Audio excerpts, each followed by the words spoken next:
Guys, welcome back to my channel. So এর আগের দিন যখন ব্লগ করেছিলাম, ব্লগ বলতে একটা ভিডিওই করেছিলাম। সো ওই ভিডিওটাতে কিন্তু আমি পড়িয়েছিলাম পাখির কাছে ফুলের কাছে ক্লাস 5। তো এটা কিন্তু পড়িয়েছিলাম আর বলেছিলাম যে তোমাদের অনুশীলনীগুলো করিয়ে দেব। সো চলো অনুশীলনীগুলো করা যাক।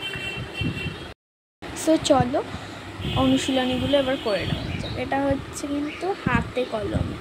সো ফার্স্টেই আছে ঠিক শব্দটি স্ল্যাশ শব্দগুলি বেছে নিয়ে বাক্যটি আবার লেখো।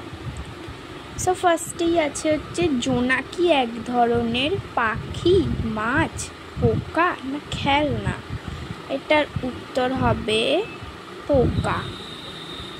তো নেক্সট আছে হচ্ছে মোড় বলতে বোঝানো হয় গোল, বাঁক, যোগ নাকি চওড়া?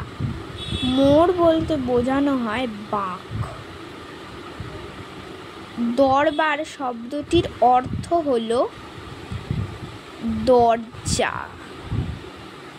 সরি দরজা না, সভা। নেক্সট আছে প্রকৃতির সুন্দর চেহারা যে অংশটিতে ফুটে উঠেছে সেটি হলো কাব্য হবে। মোড় ফিরেছি, কালো জল, ডাবের মতো চাঁদ উঠেছে। নেক্সট আছে শব্দার্থ, যেটা তোমরা পড়তে পারবে, তবুও তোমাদের পড়িয়ে দিচ্ছি।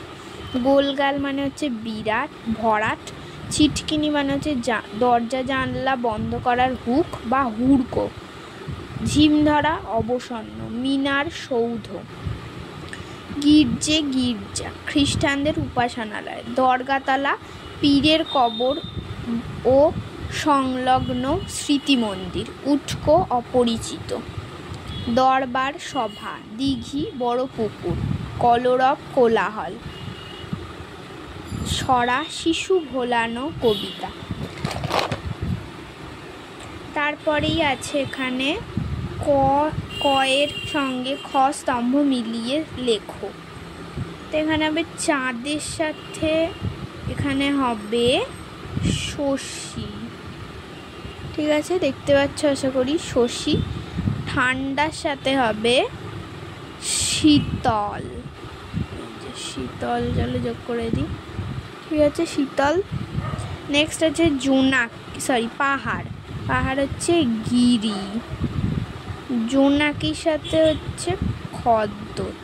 দিঘির সাথে হচ্ছে জলাশয় বা দীর্ঘিকা।